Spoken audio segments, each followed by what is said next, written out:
Price God. ஆண்டவர் இயேசு நாமத்தினாலே வாழ்த்துக்கள். ஒரு வசனத்தை வாசிக்கும். யோவான் 6:35 ஜீவ அப்பம் நானே என்று சொல்லி கர்த்தருடைய வார்த்தை பார்க்கிறோம். ஆண்டவர் இயேசு கிறிஸ்து சொன்ன ஒரு வார்த்தை, நானே ஜீவ அப்பம். I am the bread of life. I am only the bread of life. நான் ஒருவர் தான் ஜீவ அப்பம் என்று சொல்லி தன்னை குறித்து சொல்கிற அந்த வார்த்தை நாங்கள் பார்க்கிறோம். நான் ஜீவ அப்பமாக இருக்கிறேன். நான் ஒருவர் மாத்திரமே உங்களுக்கு ஜீவனை கொடுக்க முடியும், வாழ்க்கையை கொடுக்க முடியும். உங்கள் வாழ்க்கையின் அப்பம் நானே என்று சொல்கிறார். இந்த பூமியில் மனுஷன் உயிர் வாழ்வதற்கு தேவையான உணவு இருக்கிறது, உயிர் வாழ்வுக்கு தேவையான ஆகாரம் இருக்கிறது.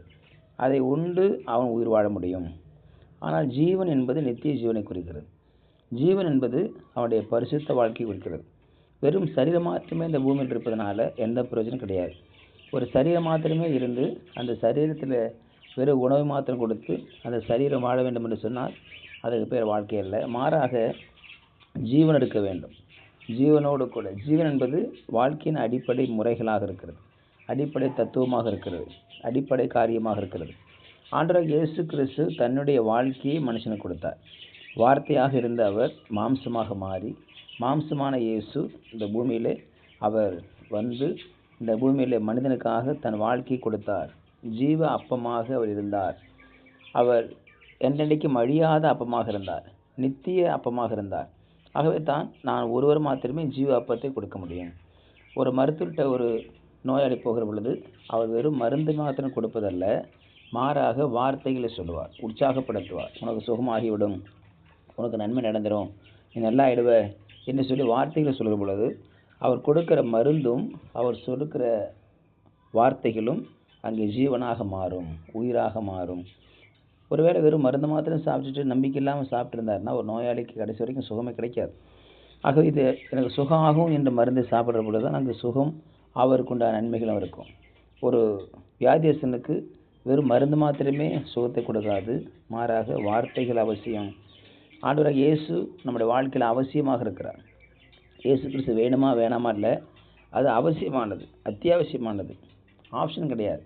வேண்டுமா வேண்டாமா என்பதல்ல, இயேசுவே நமக்கு தேவை. இயேசுவே நமக்கு முக்கியமானவர். அவர் ஒருவரே நமக்கு தேவையானவராக இருக்கிறார். அவரை அல்லாமல் நம்மால் ஒன்றுமே செய்ய முடியாது, செய்ய ஆகாது, செய்யக்கூடாது என்று சொல்லி பார்க்கிறோம். ஆகவே தான் அவர் நம்முடைய வாழ்க்கையில் ஒரு அங்கமாக இருக்கிறார். நம் வாழ்வதற்காக அவர் அவசியமாக இருக்கிறார், வார்த்தையாக இருக்கிறார். இந்த பூமியில் நமக்கு வார்த்தை மிக முக்கியம். வாழ்க்கையில் வார்த்தை மிக முக்கியமாக இருக்கிறது. அவனுடைய வார்த்தைகளை நாம் தியானிக்கிறோம், வாசிக்கிறோம். அதுதான் உணவு. வார்த்தை என்கிற உணவு, வசனம் என்கிற உணவு. ஒவ்வொரு நாளும் நாம் ஆவிக்குரிய மன்னாவாகிய வசனத்தை நாம் பெற்றுக்கொள்கிறோம், வசனத்தை நாம் விசுவாசிக்கிறோம், வசனத்தை நாம் நம்புகிறோம். அது நம்ம இன்னும் ஓட வைக்கிறது, விசுவாசிக்க வைக்கிறது, நம்பிக்கை தூண்ட வைக்கிறது, ஜெபிக்க வைக்கிறது, பதிலை பெற்றுக்கொள்ள வைக்கிறது. அவர் நம்மை வாழ வைக்கிற தெய்வமாக இருக்கிறார். ஆகவே அவருடைய வார்த்தை நமக்குள்ளே வருகிற பொழுது இந்த சரீரம் ஒரு நாள் மரித்து போகலாம், அழிந்து போகலாம். ஆனால் நம்முடைய வாழ்வு என்பது நித்திய காலமாக இருக்கிறது. நித்திய காலமாக அந்த வாழ்க்கையாக இருக்கிறதை நாம் பார்க்க முடியும். இந்த வாழ்க்கை அழியாதது, இந்த வாழ்க்கை முடிவு பெறாது.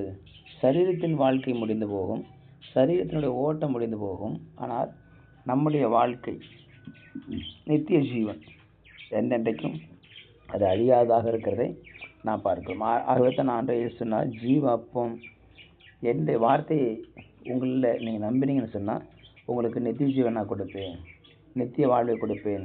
நான் உங்களுக்கு அப்பமாக இருக்கிறேன். தண்ணீரை திராட்சரசமாக இயேசு மாற்றினார். தண்ணீர் என்பது ஒரு தாகத்துக்கு உண்டானது.